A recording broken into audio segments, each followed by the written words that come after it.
In a quiet, secluded village far from the bustling cities, there stood an old, decrepit building. It had once been a grand mansion, but time had reduced it to a crumbling antique shop, filled with relics from forgotten eras. Few dared to visit the shop, and those who did only came to gawk at its eerie treasures, not to buy. But deep within the shop's shadowy corners hung something far more sinister than anyone knew. An ancient painting known as the Silent Portrait. The portrait depicted a beautiful woman from another time. Her skin was pale, her eyes hollow, and her expression was strangely serene, almost too calm for comfort. What unnerved people the most, however, were her eyes. Black, soulless voids that seemed to follow you wherever you went. The legend of the painting was simple, yet chilling. Every person who owned it died in the most horrifying way.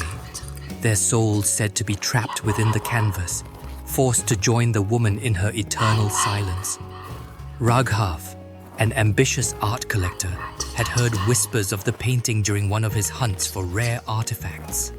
He dismissed the legend as nothing more than village folklore, a tale meant to scare children. To him, the painting was a masterpiece, a priceless work of art that he had to possess. He traveled to the remote village, found the shop, and convinced the reluctant shopkeeper to sell it to him, despite the old man's grave warnings. As Raghav carried the painting to his car, he felt a strange weight pressing down on him, but he shook it off. Superstitions meant nothing to him. His eyes were only on the prize, and this painting, once displayed in his mansion, would be the crown jewel of his collection. That night, after hanging the portrait in his living room, Raghav admired it, basking in the dim light of the chandeliers. The woman in the painting stared back at him, as if assessing her new surroundings. There was something hypnotic about her gaze that Raghav couldn't quite shake. He felt a chill crawl up his spine, but pushed it aside. In the silence of the night, Raghav awoke suddenly. His house was old, creaking with age, but this sound was different, soft, almost imperceptible, like the faintest whisper.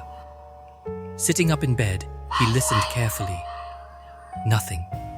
It must have been his imagination. He lay back down, but just as his eyes closed, he heard it again, this time louder, unmistakable. A whispering voice that seemed to be calling his name. Raghav rose from bed and cautiously walked downstairs. As he neared the living room, he froze. The woman in the painting, her face, once calm and composed, was now twisted into a slight smile. It was as though she had been waiting for him to notice. His heart raced. He stepped back, shaking his head. It was impossible.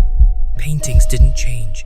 It had to be a trick of the light, or his tired mind playing games. Still unsettled, Raghav covered the painting with a thick cloth before retreating back to bed. But sleep never came. The whispering grew louder, more insistent, as though something was trying to reach him from beyond the fabric of reality itself. The next morning, Raghav woke up drenched in sweat. The sun streamed through his windows, and the events of the night before seemed distant, almost dreamlike.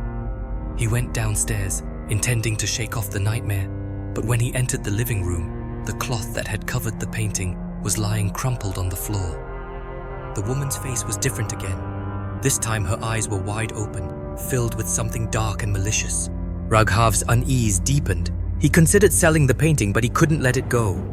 The more he thought about it, the more it seemed to have some strange hold over him. Day after day, the whispers grew louder, creeping into his thoughts, even when he wasn't near the painting. And each night, the woman's face morphed, sometimes smiling, sometimes frowning, sometimes staring directly at him, as though she could see straight into his soul. A week passed, and the once lively atmosphere of Raghav's home became stifling.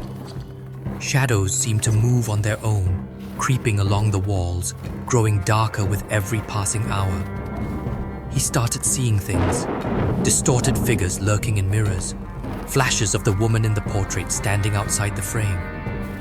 He couldn't eat, couldn't sleep, and every time he tried to rest, he would be awoken by a sharp, disembodied voice whispering from the darkness. "Let me out." One night, after a particularly sleepless evening, Raghav snapped. He decided to destroy the painting once and for all, convinced that it was the source of his torment. Grabbing a knife, he approached the painting, now drenched in sweat and shaking with fear. He ripped the frame off the wall and slashed the canvas. But to his horror, the knife didn't pierce the surface. It simply passed through, as though the painting were made of smoke.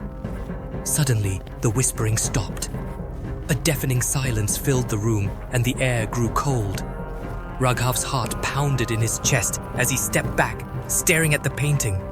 The woman's face had changed again, this time more drastically.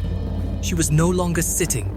She was standing at the very edge of the canvas, her hands pressed against the surface, as if she were trying to break free, and then she moved. Raghav stumbled backward, his mind reeling with disbelief. The woman's figure slowly emerged from the painting, her ghostly form dripping with darkness. Her eyes, those hollow, lifeless voids, were now filled with malice. She reached out toward him, her cold fingers brushing his arm, and in that moment, Raghav felt his soul being ripped from his body. He tried to scream, but no sound came. His vision blurred, and the last thing he saw before everything went black was the woman's face, now inches from his own, her lips curling into a horrifying smile as she whispered, "Welcome to my world." Days later, the shopkeeper from the village received an anonymous package. Inside was the silent portrait. The woman was once again calm, sitting serenely, but now there was a new figure in the painting. Beside her sat Raghav, his face frozen in terror, his eyes wide with fear, forever trapped in the cursed painting, another victim of the silent portrait. The shopkeeper sighed. He hung the painting back on the wall of his antique shop, knowing that it would not be long before the next foolish soul came looking for it.